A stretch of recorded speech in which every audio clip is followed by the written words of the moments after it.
Hello everyone, welcome. पिछले जो previous lecture था उसमें हमने डील किया था कि ज्योग्राफिकल लोकेशन इंडिया की क्या है और क्या इसकी स्ट्रेंथ है, कितने एरिया में इसका फैलाव है। हमने देखा था कि वेस्ट से ईस्ट की तरफ इसका स्ट्रेच जो किलोमीटर्स में कितना है, और हमने नॉर्थ और साउथ में देखा था। फिर हमने पढ़ा था कि इंडिया वर्ल्ड से मतलब विश्व की अदर कंट्रीज जो हैं, दूसरे देश हैं, उससे कैसे कनेक्टेड है। उसमें हमने पढ़ा था maritime means the ocean route. उसमें हमने पढ़ा था ट्रांस ओशियन रूट, जो कि इंडियन ओशियन से ओशियन से होते हुए आपका यूरोप की कंट्रीज को कनेक्ट करता है। फिर उसके बाद हमने पढ़ा था स्विस कैनाल, जो रूट बना था वो। अब हम लोग पढ़ेंगे इंडिया का जो कनेक्शन है वर्ल्ड के साथ, वो लैंड रूट से कैसे था और क्या क्या चीजें जो है वहां से आती जाती थी। इसको आगे इस लेक्चर में हम पढ़ेंगे। India contact with the world have continued through ages, but her relationship through the land routes are much older than her maritime contacts। कह रहा है कि जो इंडिया का वर्ल्ड के साथ, विश्व के साथ जो द रिलेशनशिप और कांटेक्ट, यह बहुत मतलब सालों से चला आया हुआ एक संबंध है, सदियों से चला आया हुआ एक रिलेशनशिप है, जो कि इसके जो हमारा मैरी टाइम रूट है जो डिस्कवर्ड हुआ। माना जाता है कि देखो, अभी तक जो हम हिस्ट्री पढ़ते हैं उसमें यह माना जाता है कि वास्को डे गामा नाम का एक पुर्तगीज ट्रेवलर था जो भारत पहली बार आया था ओशियन रूट से। लेकिन यह कहना ठीक नहीं होगा, क्योंकि उसको लाने वाले जो थे वो इंडियन मर्चेंट्स थे जो यूरोप गए हुए थे सेल करने। तो इसका मतलब है कि पहले वो आया था। चूंकि हिस्ट्री जो हमारी है, हमारी जो हिस्ट्री हम लोग पढ़ते हैं, this was basically the categorised and written during the British period and dominated by the thing that leftist ideology and Marxism ideology. So lot of you will find the lot of misconceptions about our history. So भाई देखो, जब Vasco da Gama Bharat में लाने वाले जो है कुछ जो भारतीय व्यापारी ही थे, तो इसका मतलब वो रूट पहले से डिस्कवर किए थे। लेकिन the history is very dominated by this European culture, because we are the colony for the British for very long period। इसलिए हमारी जो इतिहास है वह हमको सही जो हमारा इतिहास है वह नहीं बताया गया है। The various passes across the mountains in the north have provided passes to the ancient travelers, while the ocean restricted such interaction for long time। कह रहा है कि जो हमारे नॉर्थ में माउंटेन्स हैं, क्या होता है ना कि माउंटेन्स जो होते हैं उसमें कुछ पासेस होते हैं नो, जिसमें लोग जो है पद यात्रा कर सकते हैं, या they go through by the animals such as horses और any other type of animal that people use in ancient time. प्राचीन समय में जो लोग ऐसे क्या होता था कि घोड़े वगैरह से जो राजा महाराजा लोग हुआ करते थे रथों द्वारा वो जाते थे।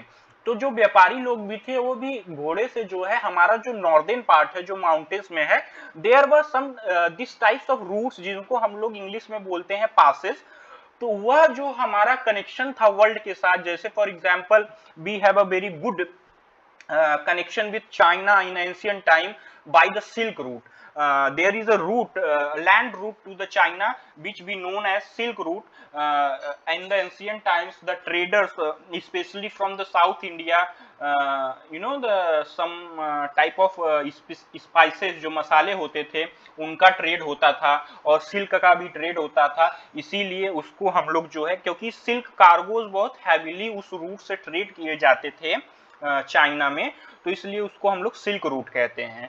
तो कह रहा है कि जो हमारा ये वर्ल्ड के साथ जो हमारा कंट्री टू कंट्री कनेक्शन है वो बहुत ही पुराना है, और यह जो है लैंड द्वारा पहले से चलता था, जो है जमीन के रास्ते से लोग जाते थे।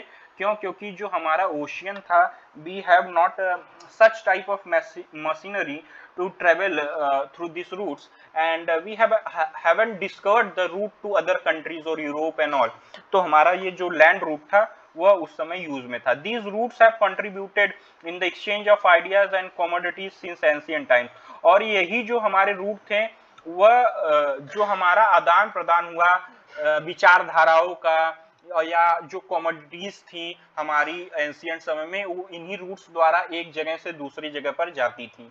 The ideas of Upanishad and Ramayana, the stories of Panchatantra, the Indian numerals and the decimal system this could reach parts of the world. कह रहा है कि जो हमारी स्टोरीज हैं which ever mention in the Upanishad, you know the we have a religious text और you know the philosophical text, philosophical work which we called as Upanishads. So and the Ramayana, everyone knows that the story of our God मर्यादा पुरुषोत्तम श्री राम भगवान, जिसको जो हमारी रामायण, जो हमारी पवित्र किताबों में से एक मानी गई है, उसमें मेंशन है, जिसको वाल्मीकि जी ने लिखा था। और या जो पंचतंत्र की कहानियां जो हम सुनते हैं घर, आपको घरों पे अगर आप छोटे रहे होंगे तो अगर आपकी दादी वगैरह जानती रही होंगी तो उसमें से कुछ ऐसी कहानियां थी जो हमको सुनाती थी, वो पंचतंत्र। पंचतंत्र को लिखने वाले पंडित विष्णु शर्मा थे। तो यह जो कहानियां हैं और ये जो आइडियाज थी वह इसी रूट से एक जगह से दूसरे जगह पर जाती थी, चाहे वो हमारा इंडियन न्यूमरल सिस्टम हो या डेसिमल सिस्टम हो, और rest part of the world इसी रूट के थ्रू कनेक्ट किया गया। The spices, muslin and other merchandise were taken from India to different countries. On other hand, the influence of Greek sculpture and architectural style of dome and minarets from West Asia can be seen in different part of the country. कह रहा है कि जो हमारे spices थे, जो हमारे मसाले जो भारत में उत्पाद होते थे, और एक ये मसलिन है, एक टाइप का जो है क्लॉथ मटेरियल होता है जिससे क्लॉथ बनता है वह, और जो अदर मर्केंटाइज जो इंडिया में होते थे उनको हम लोग इसी रूट से जो है सप्लाई करते थे rest part of the world में। जैसे और हमारा जो इन्फ्लुएंस हमको देखने को मिलता है हमारे आर्किटेक्चर में, ग्रीक स्कल्पचर का आर्किटेक्चरल स्टाइल जो डोम वगैरह है, ये जो आर्किटेक्चर स्टाइल है वो बेसिकली ग्रीक से आई थी और यह इसी वेस्ट एशिया से आई थी, तो ये इसी रूट से आई थी। अब इंडिया के नेबर कौन कौन से हैं? हमने पढ़ा कि इंडिया की ज्योग्राफिकल लोकेशन क्या होती है, India rest of the world से सी रूट से कैसे कनेक्टेड है, और लैंड रूट में एंशिएंट टाइम से इंडिया मतलब बहुत ही सालों से जो है इंडिया लैंड रूट से रेस्ट ऑफ वर्ल्ड से कनेक्टेड है। अब हम लोग अगला जो है उसको हम लोग पढ़ेंगे कि इंडियाज नेबर्स, हमारे जो भारत देश है, हमारा जो भारत देश है उसके पड़ोसी देश या जो पड़ोस में रहने वाले देश हैं वो कौन कौन से हैं, जो पड़ोस में जो है देश हैं वो कौन कौन से हैं इसमें पढ़ेंगे। India occupies an important strategic position in south Asia. India has 28 states and 8 union territories. You know India का जो लोकेशन है वो बहुत ही स्ट्रैटेजिक लोकेशन है, very you know the very a good location, you can say, in Southeast Asia. India is at a very good location for the rest of the South Asian countries. तो हमारा जो India है वो strategic location share करता है world के साथ, और हमारे इंडिया में 28 स्टेट्स हैं एंड 8 यूनियन टेरिटरीज हैं। इंडिया शेयर, और जो हमारी लैंड बाउंड्री है, जो वाटर का पार्ट नहीं है, वो हमारी जो लैंड बाउंड्री है वो इंडिया किस किस देश के साथ, किस किस कंट्री के साथ शेयर करता है। India share its land boundaries with Pakistan, Afghanistan in north west, China, Tibet, Nepal and Bhutan in north east and Myanmar and Bangladesh in the east. India share करता है अपनी लैंड बाउंड्रीज किसके साथ? पाकिस्तान के साथ, जो कि हमारे देश से ही विभाजित होके एक देश बना था, टुकड़े टुकड़े gang. Afghanistan in north west, China, Tibet, Nepal and Bhutan in north and Myanmar and Bangladesh in the east. Nepal जो है वो हमारा एक पड़ोसी राष्ट्र है, और भूटान भी एक हमारा पड़ोसी देश है, जो म्यांमार है वो भी हमारा एक पड़ोसी देश है, और बांग्लादेश जो हमारे पूर्व में है वह भी एक पड़ोसी देश है। और सबसे ज्यादा बाउंड्री जो है इंडिया किसी के साथ शेयर करता है तो वो बांग्लादेश है। कौन सी कंट्री के साथ इंडिया सबसे ज्यादा लैंड बाउंड्री शेयर करता है? तो वो बांग्लादेश के साथ करता है। Our southern neighbors across the sea consist of two island countries, namely Sri Lanka and Maldives. और हमारे जो साउथ में साउथर्न जो हमारे नेबर्स हैं जो कि ओशियन रूट से हमसे कनेक्टेड हैं, वह मालदीव्स एक आइलैंड, दो आइलैंड कंट्रीज हैं, श्रीलंका और मालदीव, जो कि हमारे साउथ में हैं। और एक फैक्ट है, before 1947 there are two types of states in India, the provinces and the princely state. Provinces were ruled directly by British officials who were appointed by the viceroy. Princely state were ruled by local hereditary rulers who acknowledged sovereignty in return for local autonomy. कह रहा है कि 1947 के पहले भारत में दो type की states होते थे, एक ऐसे स्टेट जो कि ब्रिटिशर्स रूल करते थे और एक ऐसे स्टेट जो राजा महाराजाओं द्वारा रूल किए जाते थे, प्रिंस लोग उसको रूल करते थे, तो उसको हम लोग प्रिंसली स्टेट कहते थे, लेकिन ऑन एन कंडीशन रूल करते थे। उनको सम्मान देना पड़ता था, सॉवरेनिटी को रिस्पेक्ट करना पड़ता था, जो ब्रिटिश गवर्नमेंट थी भारत में उस समय उसके।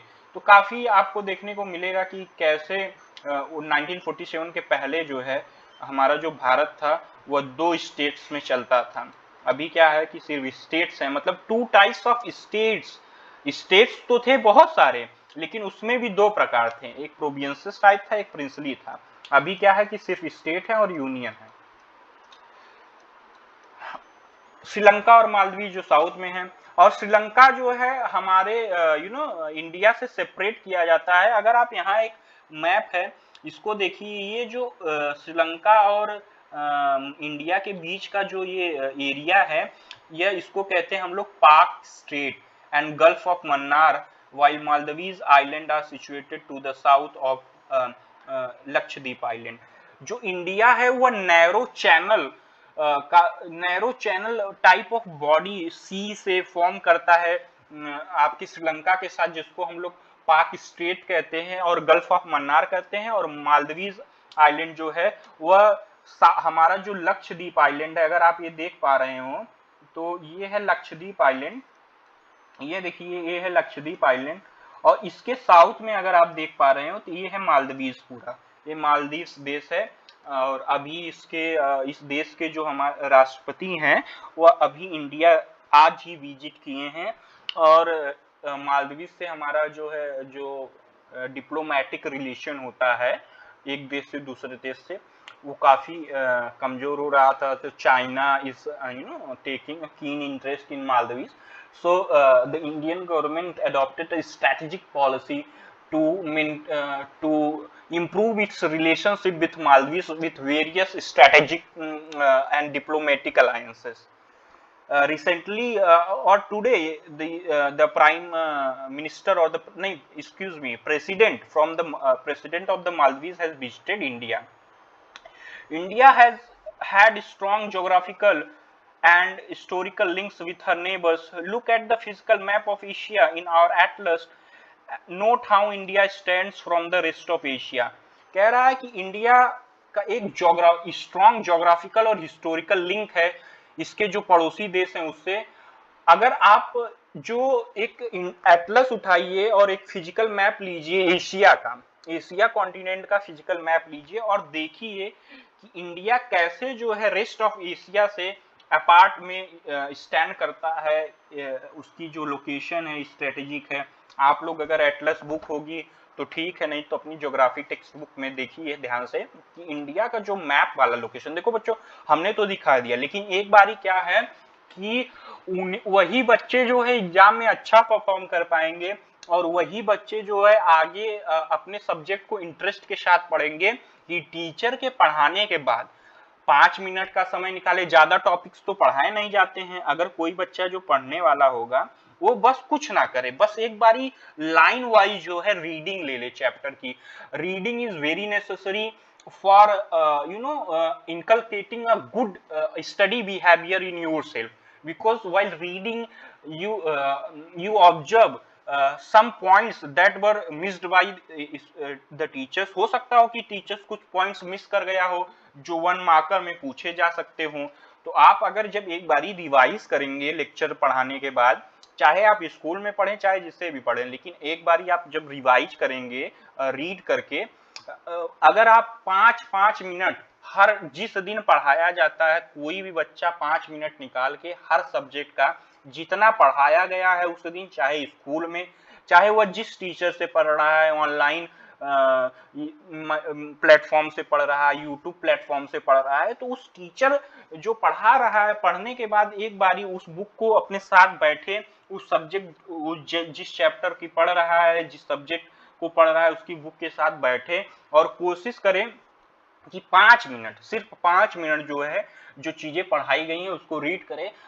खासकर सोशल साइंस में, क्योंकि सोशल साइंस मैथमेटिकल रिलेटेड नहीं है कि इसमें आप इस्तेमाल करेंगे द पाई आर स्क्वायर और the length into breadth into height and value put कर देंगे तो आंसर आ जाएगा। यह एक ऐसा सब्जेक्ट है जो कंसेप्चुअल क्लैरिटी पे बेस्ड है। आप जितना अपने कॉन्सेप्ट को क्लियर करेंगे, समझेंगे, उतना ही ये चीजें जो है आपके दिमाग में अच्छी तरीके से बैठेंगी, और ये चीजें तभी हो पाएंगी जब आप सेल्फ रीडिंग करेंगे। तो ये मेरे सजेशन को आप लोग इंप्लीमेंट कीजिए, बहुत हेल्पफुल रहेगा। चैप्टर होता है खत्म। कुछ क्वेश्चन है, the topic of cancer does not pass through, किस स्टेट से टॉपिक ऑफ कैंसर नहीं पास होता है? राजस्थान से, छत्तीसगढ़ से, त्रिपुरा से या उड़ीसा से? तो बताइए, topic of cancer does not passes from beach of these states. अगर आप देखें तो 1 मिनट आपको हम दिखाते हैं, जो वर्ल्ड ग्लोब था उस पे आप देखिए कि ट्रॉपिक ऑफ कैंसर ये है हमारा, ट्रॉपिक ऑफ कैंसर है। आप बताइए कि वो किस स्टेट से नहीं पास करेगा? बेसिकली उड़ीसा से नहीं पास करेगा। देखो वह राजस्थान, ये इतना आया है, राजस्थान के पार्ट से भी पास कर रहा है, गुजरात, मध्य प्रदेश और हमारे झारखंड, वेस्ट बंगाल और त्रिपुरा, मिजोरम होते हुए पास कर रहा है। लेकिन अगर आप उड़ीसा देखें तो उड़ीसा जो है ट्रॉपिक ऑफ कैंसर के साउथ में है, तो किससे नहीं पास करेगा? उड़ीसा से नहीं पास करेगा।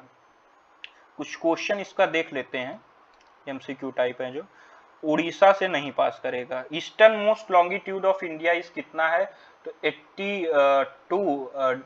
इसको भी आप मैप से देखिए, क्लियर करते जाइए, मैप पढ़ना समझिए, मैप को देखकर समझिए कि मैप कहना क्या चाहता है। इस बात को आप जब समझेंगे तो आप जो मैप से रिलेटेड क्वेश्चंस होते हैं उसको जो है अच्छे से सॉल्व कर पाएंगे। अगर आप देखें तो ये जो लॉन्गिट्यूडनल एक्सटेंट है, वह सबसे जो ईस्टर्न मोस्ट पार्ट है वो है हमारा, आप कह सकते हैं कि मिजोरम है, Nagaland.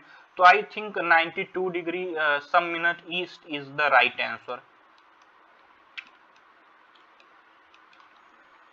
97 degree 25 minute east. Uttarakhand, Uttar Pradesh, Bihar, West Bengal and Sikkim have common frontiers with.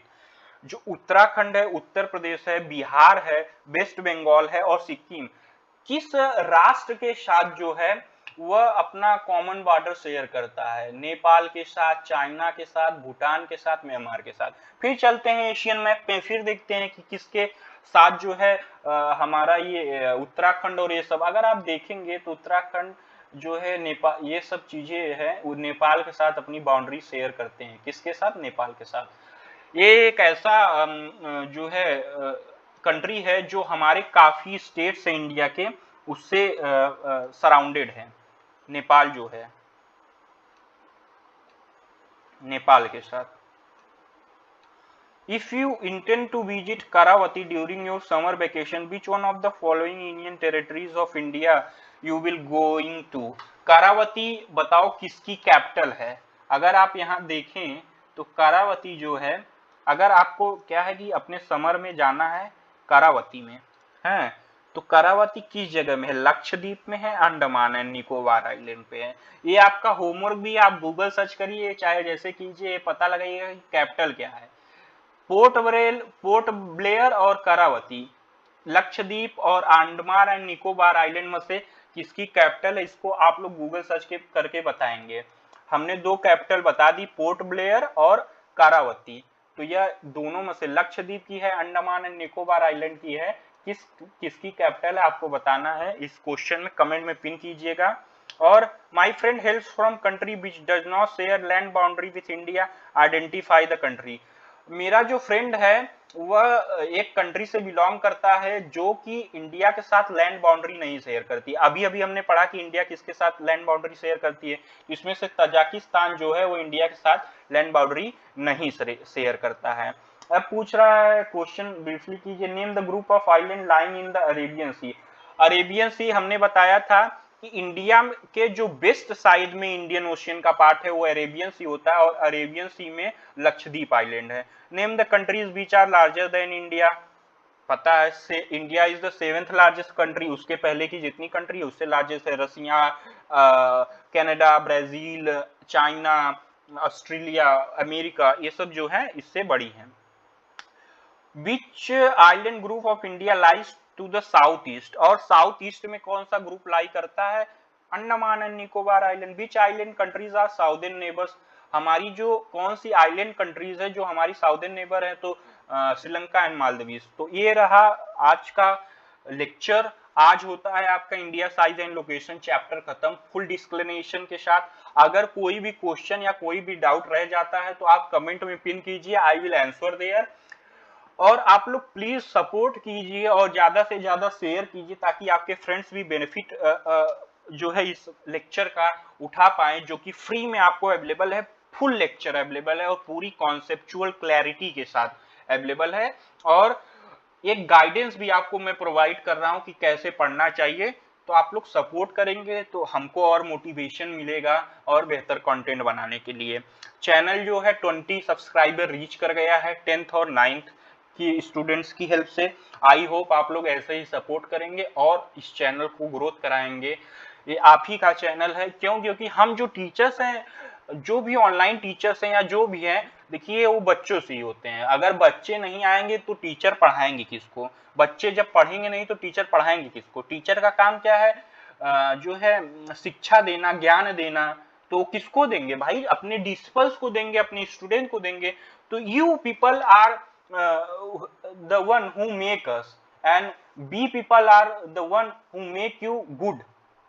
आपको हम लोग बेटर बनाते हैं कि भाई आप लोग जीवन में अच्छा कर पाइए, उसके लिए हम लोग निरंतर मेहनत करते हैं, और आप लोग हैं जिनकी वजह से हम लोग हैं। तो यह एक बहुत ही आप कह सकते हैं कि सैक्रेड रिलेशन है हमारे अर्थ पर, जो कि कोई भी ब्लड रिलेशन ना शो करते हुए भी काफी कनेक्टिंग होती है। अपने हो जाते हैं कुछ टीचर्स जिससे क्या है कि कनेक्टिविटी हो जाती है, बॉन्डिंग हो जाती है। तो आप लोग उन्हीं में से मुझे भी समझिए, और कोई भी सजेशन हो, कोई भी क्वेश्चन हो, कोई भी डाउट हो, कमेंट में पिन कीजिए। अब नेक्स्ट लेक्चर हम लोग ज्योग्राफी सीरीज का चैप्टर 2 स्टार्ट करेंगे। ज्योग्राफी हम लोग पहले खत्म करेंगे, फिर उसके बाद हमने rest of the books start करेंगे। Thank you everyone.